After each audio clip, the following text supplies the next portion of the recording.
In a bustling city of Port Harcourt, there lived a girl named Ngozi. She was admired far and wide, not just for her glowing, flawless skin or her radiant, gentle smile, but also for her unmatched obsession with fashion. Fashion wasn't just a hobby for Ngozi, it was her entire world. Every spare moment, Ngozi could be found scrolling endlessly on her phone, hopping from one trendy outfit to another, imagining how she would look in each piece. The moment she laid eyes on a dress that caught her attention, she couldn't rest until it was hers. Ngozi was known to spend her last naira on clothes without a second thought. If an Instagram vendor posted a new dress at midnight, Ngozi would be the first to comment, "How much, please?" By the following morning, her payment would already be sent, and she eagerly awaits the delivery of her latest treasure. But fashion wasn't the only thing that consumed Ngozi's heart and mind. Ngozi loves food just as much as she loved fashion, if not more. It was almost like her heartbeat to the rhythm of her chewing. Anytime you saw Ngozi, she was munching on something: biscuits, chocolates, peanuts, or fried yam. She always had a snack in her hand. If she doesn't, her friends would tease her, saying, "Are you okay? Where is the food?" Ngozi would laugh, dig into her bag, and pull out a pack of cookies. "Ha! I can't disappoint you people," she says with a smile.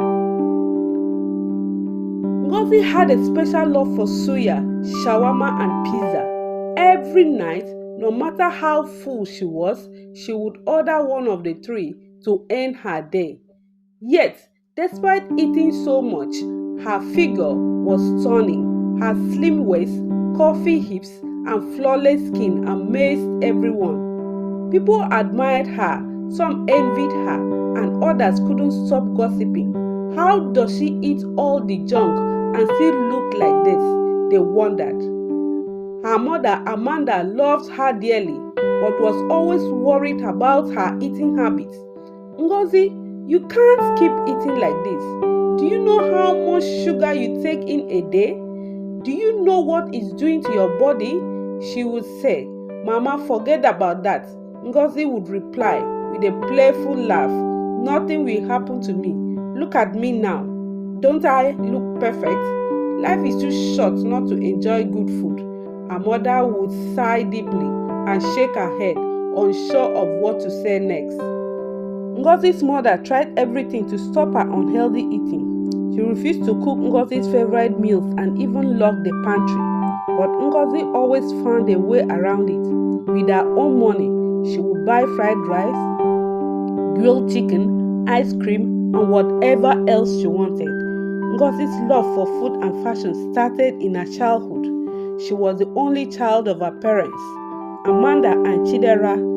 They had waited many years to have a child, going through tears, prayers, and visits to every pastor, herbalist, and doctor they could find. When Ngozi was finally born, she became the center of their world. Amanda and Chidera adored their daughter. Whatever Ngozi wanted, they gave her: ice cream, biscuit, shoes, dresses. If she stretched her little hands and said, "Mama, I want this," Amanda would buy it right away. Even when neighbors warned them, saying, "This child is getting spoiled. You can't give her everything she wants," Amanda would laugh and say, "She's just a baby. We'll teach her discipline later. For now, let her enjoy." But later never came. And as Ngozi grew older, her love for getting whatever she wanted only grew stronger. Ngozi loves the attention and admiration she got, especially when she was dressed in the latest style or seen enjoying her favorite snacks. One Sunday morning, she walked into the church wearing a bright pink dress with matching earrings and shoes. Heads turned as she gracefully made her way to her seat, and Ngozi loved every second of it. She thrived on the silent admiration people give her wherever she went. As the choir sang and the preacher gave his sermon, something caught Ngozi's attention. Across the aisle was a lady wearing the most beautiful dress Ngozi had ever seen.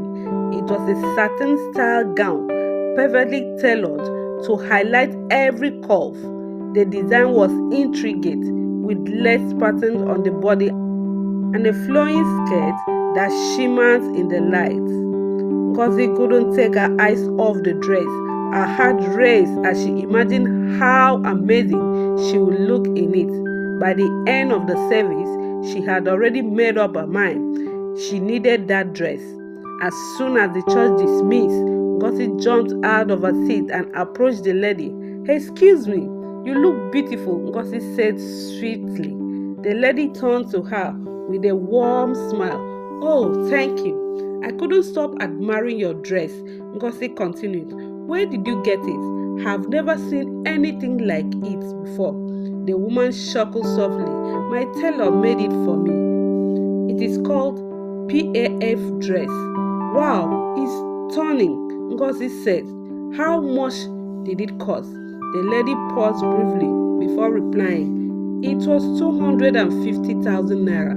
Ngozi's eyes widened. 250,000 naira? She exclaimed, shocked at the price. "You're really a big girl, oh." The lady laughed. "Well, quality comes at a price, but trust me, it's worth every kobo."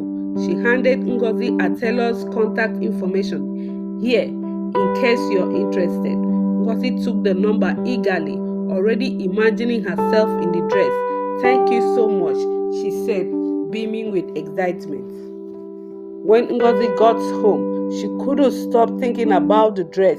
She sat on her bed, staring at the number saved on her phone. The price was crazy, more than she had ever spent on a single outfit.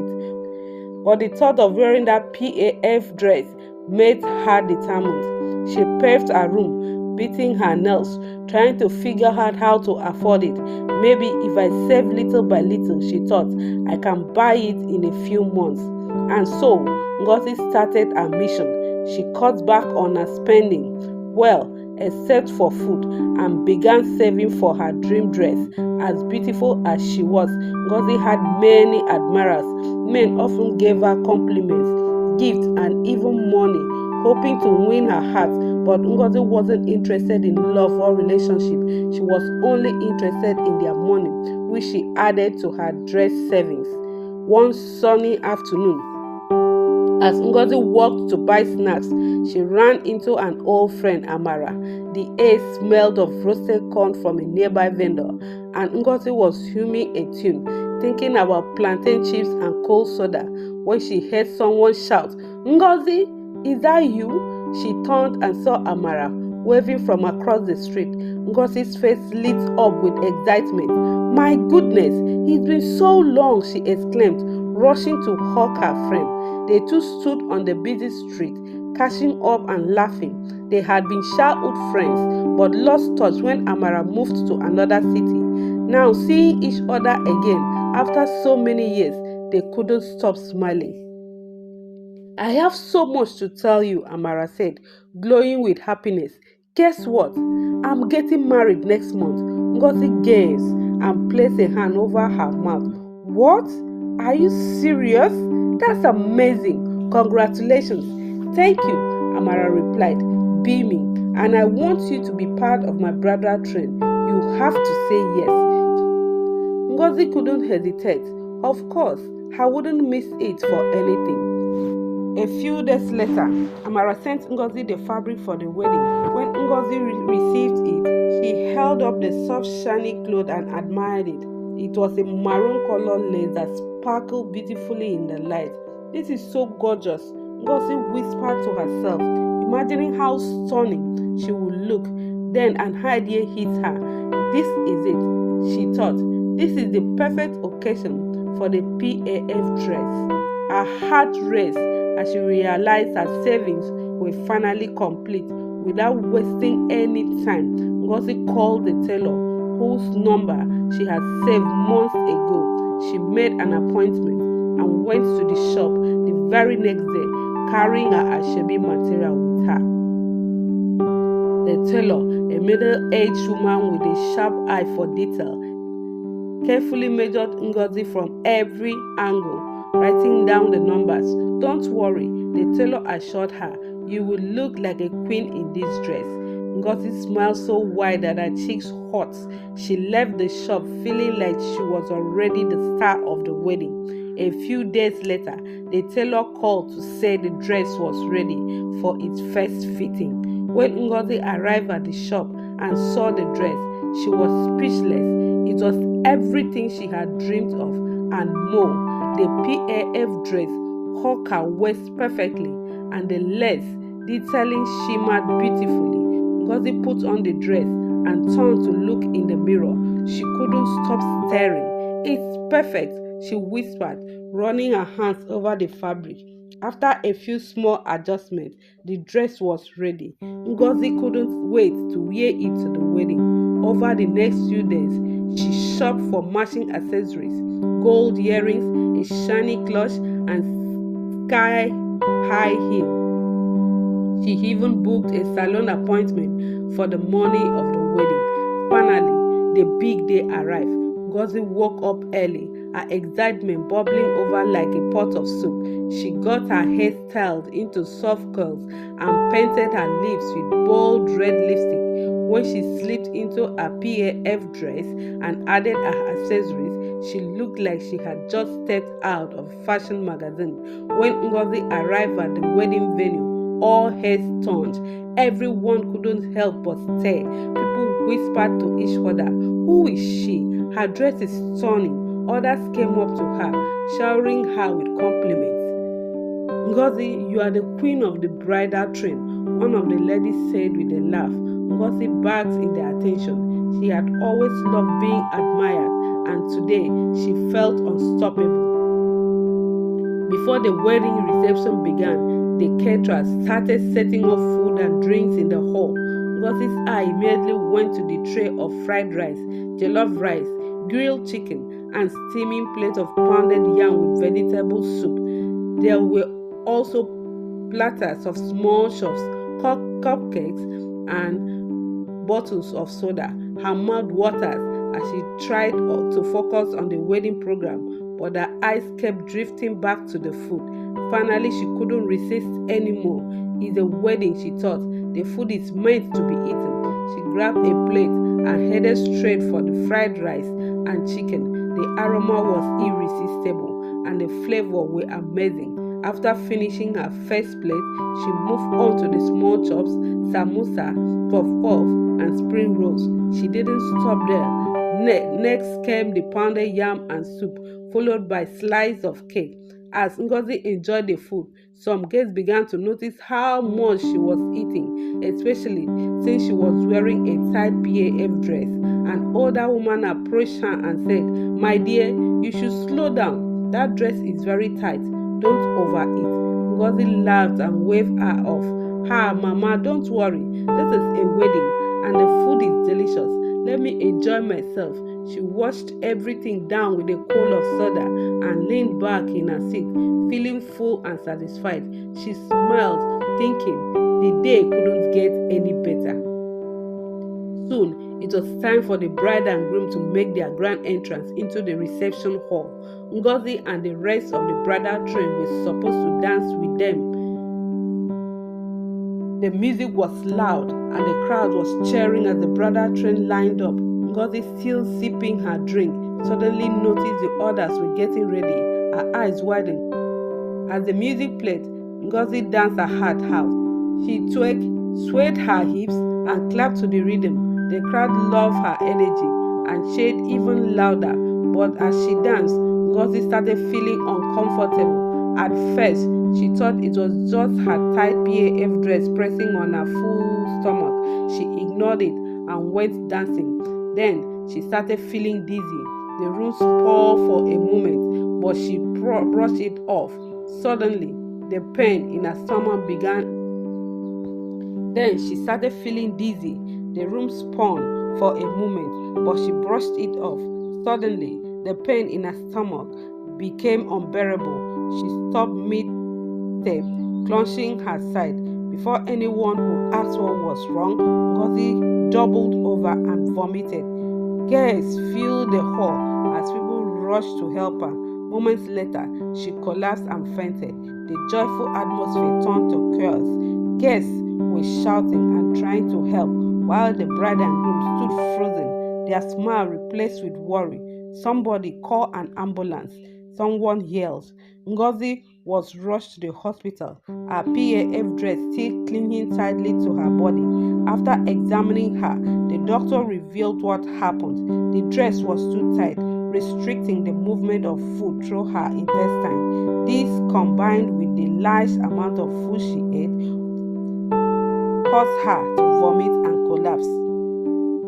Ngozi was still unconscious, and the doctor's news was grim. Her intestine had ruptured from the strain.